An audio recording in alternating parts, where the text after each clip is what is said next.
Hey, Shalom, Israel. This is the Israelite School of Universal Practical Knowledge. Started out of 1 West 125th Street, Harlem, New York, under Commander General YAHANNA, man. Hey, today we're going to talk about being a better brother because a lot of things that we are doing right now, we feel like we show each other enough brotherhood, but really and truthfully, we don't. We don't show each other enough mercy and enough brotherhood. And that's the reason why we are still out here killing one another. We are still out here hating on one another. Can't see another black man succeed. Can't see another sister succeed in life because we too busy hating on the fact that they're getting their blessings that they're getting right now, man. So today is going to be a class on how to be a better family member, how to be a better sister to another sister, how to be a better brother to your brother. That's what we're going to talk about today, man. The first thing that you got to know and understand to be a better brother is that you got to have control of self. Now, let's go to Proverbs 25 and 28. Let's start there. And we're going to talk, like I said, this whole class is going to be about being a better brother, being a better sister, being a better husband, being a better wife, being a better person, period, point blank, to your family member, the 12 tribes of Israel, the blacks, Hispanics, and Native Indians. Go ahead and read once you got it out. Got it one card. This is the book of Proverbs, chapter 25, verse 28.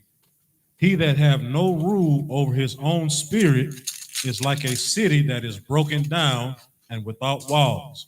Understand this, man. If you have no rule over your spirit, it's just like being in a place with no walls. Just think about you being at home. Think about you being at home, and while you at home, you have no walls, you have no shelter, you have no covering at all.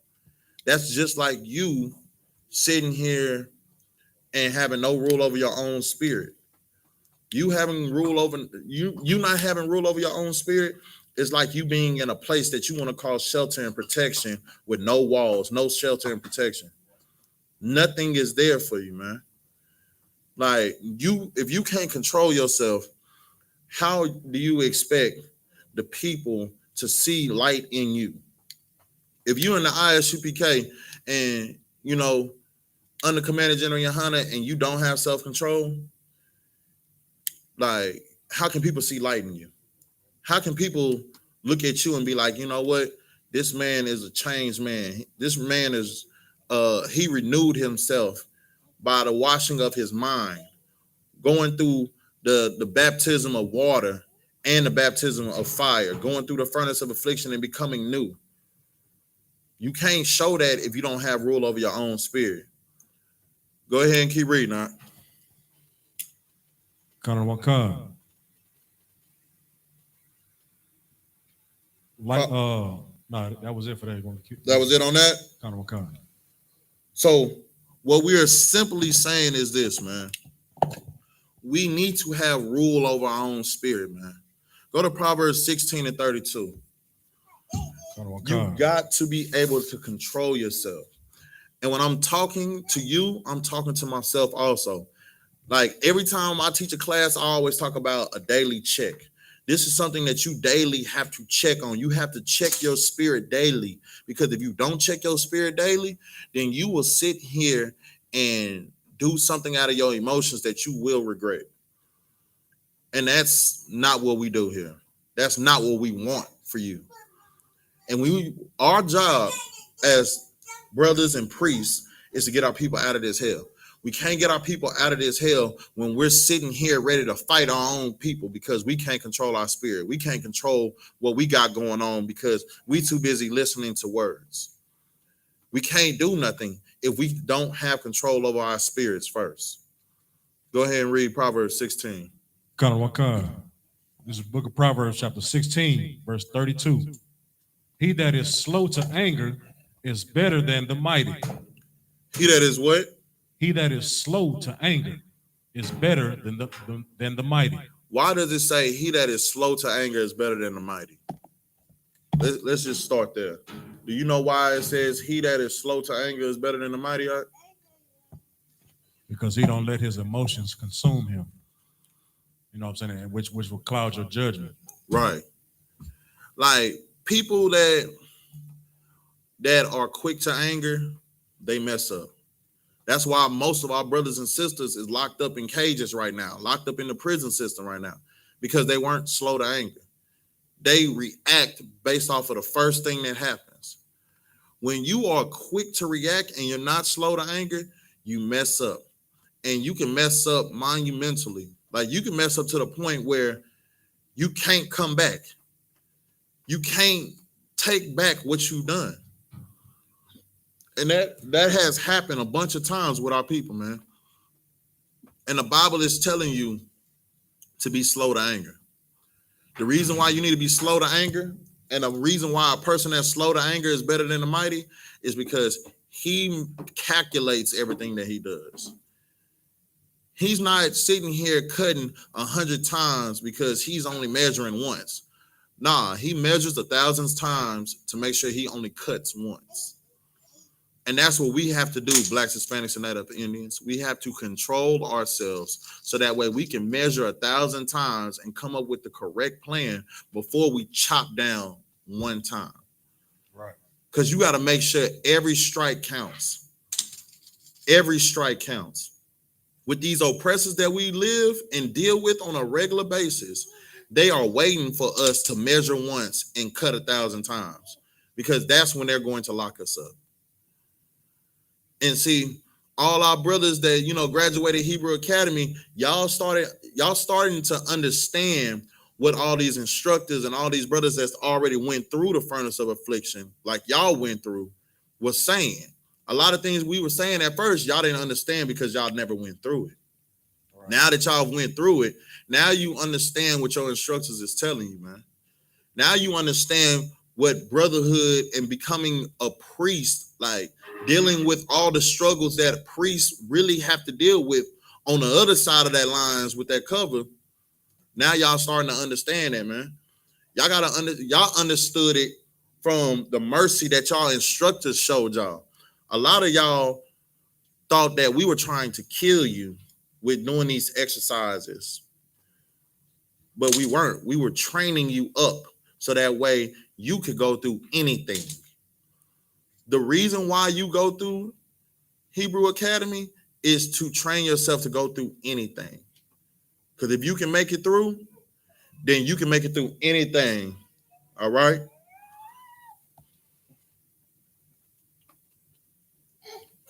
Come.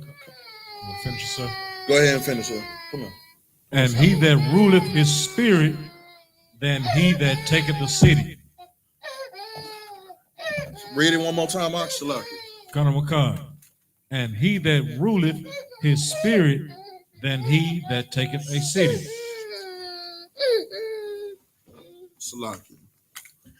And this is something that we also got to understand, man.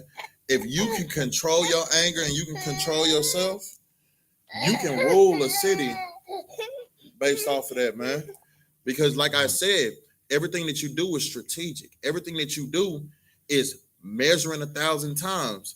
Like, there's ways to get the results you want, but doing it in the correct way, in the correct manner. That's what the generals teach all of us.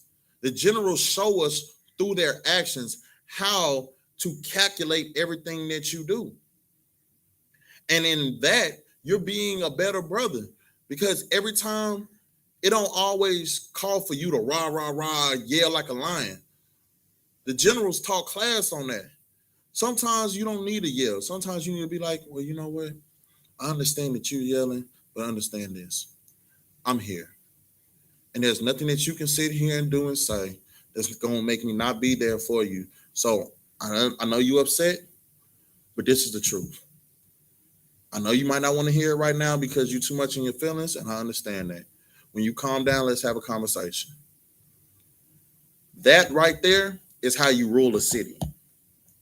You don't rule a city all the time by showing all your strength. Sometimes your strength is in your silence.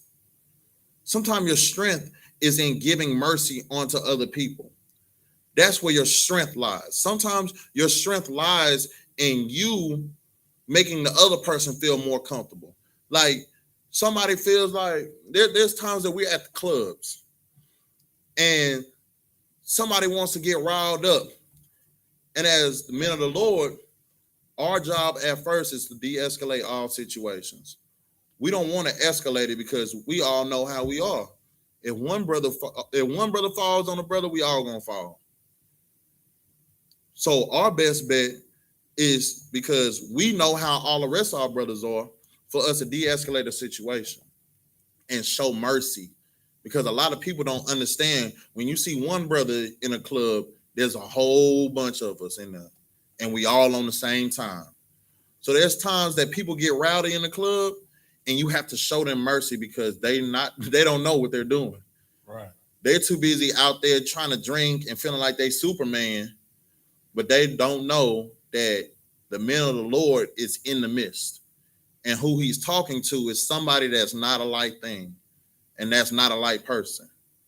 So we all have to have mercy. We all have to show brotherhood by controlling our anger, so that way we can take the cities, we can take the states, we can take everything we want if we control ourselves, control our spirits, control and calculate every move that we make to the point where can't nobody stop it. And that's what being a brother is. See, this is not just for brothers. This is for the sisters too. Sisters, you got to learn how to control yourself. Because a lot of times, sisters, y'all get into arguments with your husband because you might not like what was being said. But if you calculate how you respond to your husband, a lot of arguments wouldn't happen. Your point will be heard more often. Because it's how you come at your husband that's going to show how the conversation is going to go. If your husband is pissed off, mad at you because you're doing something repeatedly, I'm telling you right now, and I'm going to give you the game plan, sisters. Start off by saying, Salakia, sir, if I may, with a calm, soothing, virtuous voice. Salakia, sir, if I may. Salakia, if I offended you in anything that I did, this is what I was thinking. This is how I was trying to come at the situation. If that's not what you want to do, then you know what? I'll do whatever you say. After you say that, sis, say Salakia, if I may, and then talk about what you wanted to bring up. Watch how the conversation goes. Watch how that angry lion calms down and be like, all right, well, let me hear what you got to say. That doesn't mean that you're going to get your way, but your husband will be way eager to hear you out when you come with a soothing, loving voice, than for you to smack your teeth, smack your teeth, rolling your eyes, and coming with an attitude. No man wants to sit here and see that, especially not from his wife. Brothers, this goes for us too. When we getting told what to do from our other ones, men that's above us, we got to check ourselves daily, because if you don't have control over your anger, that's how you end up in councils. That's how you end up losing rank. That's how you end up in a situation where you look like the bad guy, when if you would have just did it correctly, you would have came out on top, or everything would have been equal. There wouldn't have been no problem if you just knew how to be like, well, come on, sir, Salak, if I could. We have to control ourselves. Have to. Because when we don't control ourselves, we leave room for demons to intrude. We leave room for offenses to be given, because when we're in our feelings, you'll say whatever and do whatever to try to hurt the other person. And that's not what we're doing here in the Israelite School of Universal Practical Knowledge under Commander General YAHANNA. We are here to love one another. Let's go to Ephesians 4 and start at verse 31. This is the book of Ephesians, chapter 4, verse 31. Let all bitterness and wrath and anger and clamor and evil speaking be put away from you with all malice. Now, what does the word malice mean? Let's look it up. If we don't know what the word malice is, let's look it up.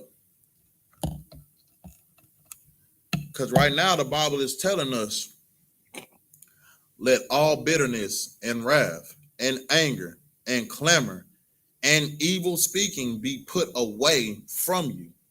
So right now it's already telling you all these things that can cause a problem: the bitterness, the wrath, clamorous, the foolish speaking, the evil speaking of the tongue. Let it be put away from you. Let it not be by you. Let it not come out of your mouth.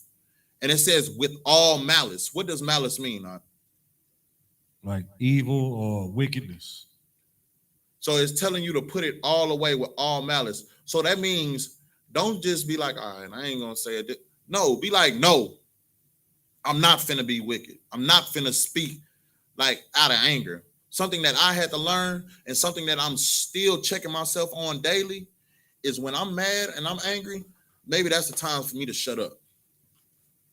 Because I know my mouth. I can say something that'll cut you. I can say something and I don't even sit here and mean it, but out of my anger, I can sit here and say something that will hurt your feelings.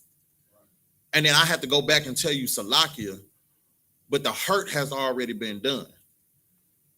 That's like me punching you in your face and then coming back and telling you Salakia. Yeah, you got the apology, but your eye still hurts from being punched in the face. And that's something that we got to work on. This is something that we have to deal with.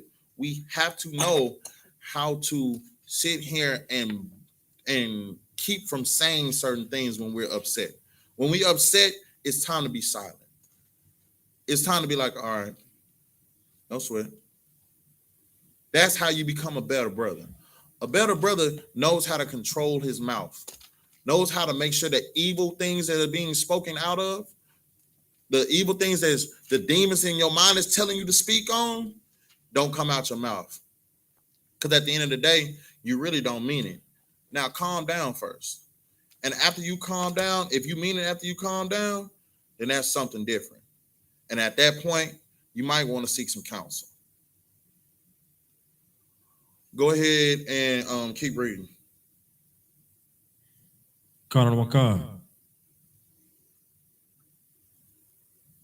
Verse 32. Verse 32. And be ye kind one to another, tenderhearted, forgiving one another, even as God, for Christ's sake, hath forgiven you. Understand this. That's something that it gets hard. But the Bible is telling you right now that you need to forgive one another. This is how you show, and this is how you become a better brother, is forgiving one another, caring for one another. As the scripture just brought out, it says, and be kind to one another, tenderhearted, forgiving one another, even as God, for Christ's sake, has forgiven you. The Most High God has forgiven us and gave us grace.